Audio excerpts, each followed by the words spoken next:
열왕기상 12장 읽어줄게.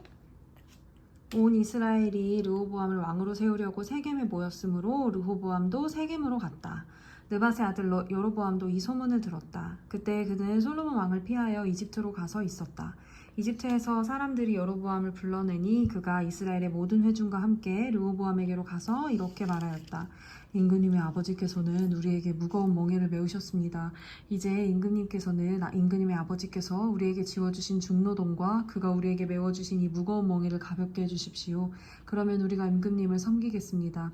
르호보암이 그들에게 말하였다. 돌아갔다가 사흘 뒤에 나에게로 다시 오도록 하시오. 이 말을 듣고서 백성들은 돌아갔다. 르호보암 왕은 부왕 솔로몬이 살아있을 때에 부왕을 섬기는 원로들과 상의하였다. 이 백성에게 어떤 대답을 해야 할지 경들의 충고를 듣고 싶소. 그들은 르호보암에게 이렇게 대답하였다. 임금님께서 이 백성의 종이 되셔서 그들을 섬기려고 하시면 또 그들이 요구한 것을 들어주시겠다고 좋은 말로 대답해 주시면 이 백성은 평생 임금님의 종이 될 것입니다. 원로들이 이렇게 충고하였지만 그는 원로들의 충고를 무시하고 자기와 함께 자란 자기를 받드는 젊은 신하들과 의논하면서 그들에게 물었다. 백성들이 나에게 부왕에게 메어주신 멍에를 가볍게 해달라고 요청하고 있소. 이 백성에게 내가 어떤 말로 대답하여야 할지 그대들의 충고를 듣고 싶소. 왕과 함께 자란 젊은 신하들이 그에게 말하였다. 이 백성은 임금님의 아버지께서 그들에게 메우신 무거운 멍에를 가볍게 해달라고 임금님께 요청하였습니다. 그러나 임금님께서는 이 백성에게 이렇게 말씀하십시오. 내 새끼 손가락 하나가 내 아버지의 허리보다 굵다. 내 아버지가 너희에게 무거운 멍에를 메웠다. 그러나 나는 이제 너희에게 그것보다 더 무거운 멍에를 메우겠다. 내 아버지는 너희를 가죽 채찍으로 매질하였지만 나는 너희를 쇠 채찍으로 치겠다 하고 말씀하십시오.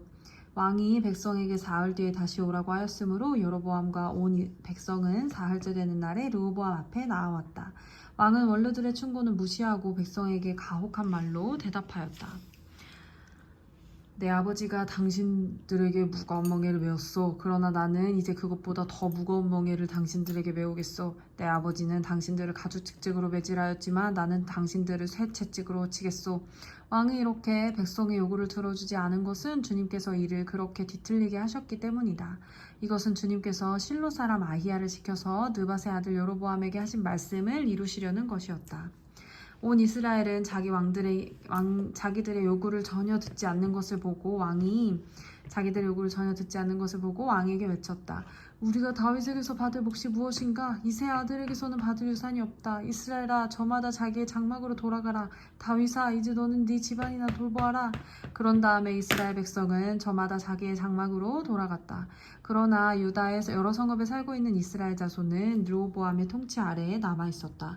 르호보암 왕이 강제노동 감독관 아도니람을 이스라엘 자손에게 보내니 온 이스라엘이 모여서 그를 돌로 쳐 죽였다. 그러자 르호보암 왕은 급히 수레에 올라서서 예루살렘으로 도망하였다. 이렇게 이스라엘은 다윗 왕조에 반역하여서 오늘에 이르렀다.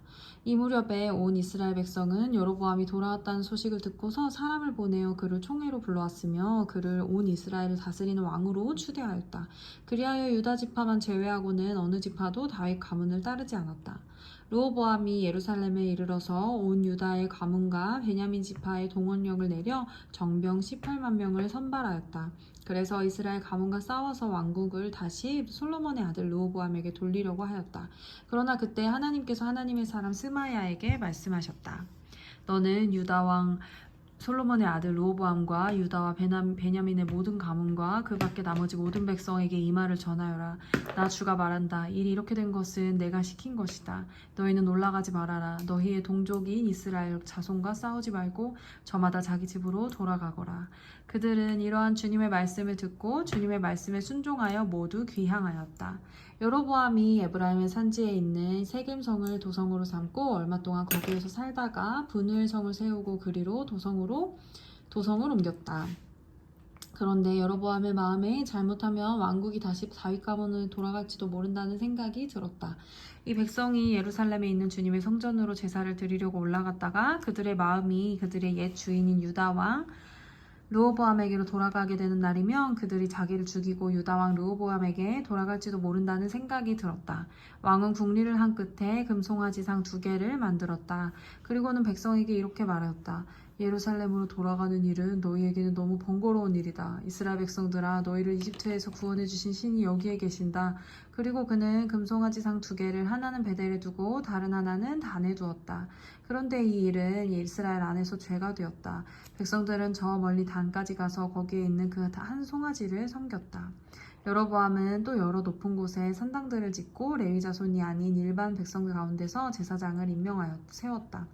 여로보암은 유다에서 행하는 절기와 비슷하게 하여 8째 달 보름날을 절기로 정하고 베델에다 세운 제단에서 그가 만든 송아지들에게 제사를 드렸으며 그가 만든 베델의 산당에서 제사를 집행할 제사장들도 임명하였다. 왕은 자기 마음대로 정한 8째 날 보름날에 베델에 세운 제단에서 제사를 드렸다. 그는 이스라엘 자손이 지켜야 할 절기를 이렇게 제정하고 자기도 그 제단에 분향을 하려고 올라갔다. 13장. 여로보암이 제단 곁에 서서 막 분향을 하려고 하는데 바로 그때 하나님의 사람이 주님의 말씀을 전하려고 유다로부터 베델로 왔다. 그리고 그는 그 제단 쪽을 보고서 주님께 받은 말씀을 외쳤다. 제단아, 제단아, 나 주가 말한다. 다윗의 가문에서 한 아들이 태어난다. 그 이름은 요시야다. 그가 너희 위에 분향하는 산당의 제사장들을 너희 위에서 죽여서 제물로 바칠 것이며 또 그가 너희 위에서 그 제사장들의 뼈를 태울 것이다. 바로 그때 그는 한 가지 징표를 제시하며 이렇게 말하였다. 이것은 나 주가 말한 징표다. 이 제단이 갈라지고 그 위에 있는 재가 쏟아질 것이다. 여로보암 왕은 하나님의 사람이 베델에 있는 제단 쪽에 대고 외치는 말을 듣고 제단 위로 손을 내밀면서 저자를 잡아라 하고 소리를 쳤다. 그러자 그 사람이 내어 뻗은 여로보암의 손이 마비가 되어서 다시 오므릴 수 없었다. 그리고 곧 이어서 하나님의 사람이 주의 말씀으로 제시한 징표대로 그 제단은 갈라지고 그 제단으로부터는 재가 쏟아져 내렸다. 그러자 왕은 하나님의 사람에게 제발 그대의 주 하나님께 은총을 빌어서 내 손이 회복되도록 기도해 주시오 하고 청하였다.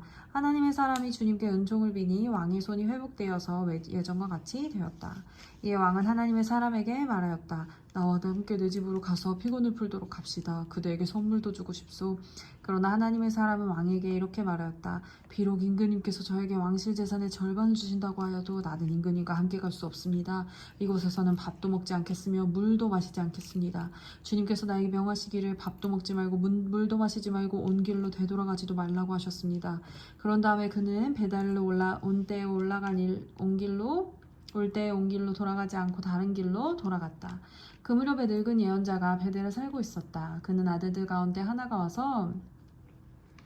그의 아들들 가운데 하나가 와서 그날 베델에서 하나님의 사람이 한 일과 그가 왕에게 말한 내용을 모두 아버지에게 말하였다. 그러자 그들의 아버지가 그들에게 그가 어느 길로 돌아갔느냐 하고 물었다. 그의 아들들은 유다로부터 온 하나님의 사람이 돌아간 길을 말하였다. 그 말을 듣고서 그들의 아버지는 곧 그의 아들들에게 말하였다. 내가 타고 갈 나귀에 안장을 얹어다오. 그들이 아버지가 타고 갈 나귀에 안장을 얹으니 그는 나귀를 타고서 하나님의 사람의 뒤를 뒤쫓아갔다. 마침내 그는 상수리나무 아래에 있는 하나님의 사람을 보고 물었다. 그대가 유다로부터 온 하나님의 사람이요? 그러자 그가 대답하였다. 그렇습니다. 그는 하나님의 사람에게 말하였다. 함께 우리 집으로 가서 무엇을 좀 잡수시고 가시지요. 하나님의 사람은 대답하였다. 나는 어른과 함께 돌아가서 노인 어른의 집에 들어갈 수 없습니다. 또 이곳에서는 누구와 함께 밥을 먹어서도 안 되고 물을 마셔도 안 됩니다. 주님께서 나에게 명하시기를 여기에서는 밥도 먹지 말고 물도 마시지 말고 온 길로 되돌아가지도 말라고 하셨습니다. 그래서 그는 하나님의 사람에게 이렇게 말하였다. 나도 그때와 같은 예언자요. 주님께서 천사를 보내셔서 나에게 말씀하시기를 그대를 내 집으로 데리고 가서 밥도 대접하고 마실 물도 대접하라고 하셨소. 그런데 그것은 거짓말이었다. 이렇게 해서 하나님의 사람은 이 늙은 예언자와 함께 가서 그의 집에서 밥을 먹고 물도 마셨다. 그들이 이렇게 식탁에 함께 앉아 있는데 주님의 말씀이 하나님의 사람을 데려온 그 예언자에게 내렸다. 그는 유다에서 온 그 하나님의 사람에게 이렇게 여쭙다. 주님께서 말씀하십니다. 당신은 주님의 말씀을 어기고 당신의 주 하나님께서 당신에게 말씀하신 명령을 지키지 않았습니다. 당신은 주님께서 밥도 먹지 말고 물도 마시지 말라고 말씀하신 곳에서 밥도 먹고 물도 마셨습니다. 그러므로 당신의 죽음은 당신의 조상 무덤에 묻히지 못할 것입니다. 그 늙은 예언자는 하나님의 사람이 밥을 먹고 물을 마신 뒤에 나귀 등에 안장을 얹어주었다. 이에 그 사람이 길을 떠났다. 그는 길을 가다가 사자를 만났는데 그 사자가 그를 물어 죽였다. 그리고 그 주검을 길가에 버려두었으며 나귀와 사자는 그 주검 옆에 서 있었다. 길을 지나가는 사람들은 길가에 버려둔 주검과 그 주검 가까이에서 어슬렁거리는 사자를 보았다. 그들은 그 늙은 예언자가 사는 성읍으로 돌아와서 이 사실을 널리 알렸다. 길을 간 하나님의 사람을 자기의 집으로 데리고 간 그 늙은 예언자가 이 말을 듣고 말하였다. 그는 틀림없이 주님의 말씀을 어긴 그 하나님의 사람일 것이다. 주님께서는 전에 그에게 말씀하신 대로 그를 사자에게 내어주셔서 사자가 그를 찢어 죽이게 하신 것이다. 그리고 그는 또 자기 아들들에게 나귀의 안장을 지으라고 하였다. 그들이 나귀의 안장을 지어놓으니 그는 곧 가서 길가에 있는 그 주검을 찾아내었다.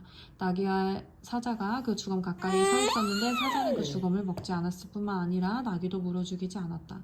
예언자는 하나님의 사람이 주검을 나귀의 등에 싣고 자기의 성읍으로 옮겨와서 곡을 한 뒤에 묻어주었다. 그 주검을 자기의 무덤에 안장하고 나서 그는 늙은 예언자는 아이고 내 형제여 하면서 통곡을 하였다. 장사를 마친 뒤에 그는 자기 아들들에게 말하였다. 내가 죽거든 너희는 나를 이 하나님의 사람이 묻힌 곳에 같이 묻어다오. 나의 뼈를 그의 뼈 옆에 두어라. 그가 주님의 말씀을 받아서 베델에 있는 제단과 사마리아 성읍 안에 있는 모든 산당을 두고 외친 그 말씀이 그대로 이루어질 것이다. 이런 일이 생긴 뒤에도 여로보암은 여전히 그 악한 길에서 돌아서지 아니하고 오히려 일반 백성 가운데서 원하는 사람은 누구든지 산당의 제사장으로 임명하였다. 알았어 얘라 물 줄게. 물 다시 떠줄게. 그런 일 때문에 여로보암 가문은 죄를 얻었으며 마침내 땅에서 흔적도 없이 사라졌다. 아멘.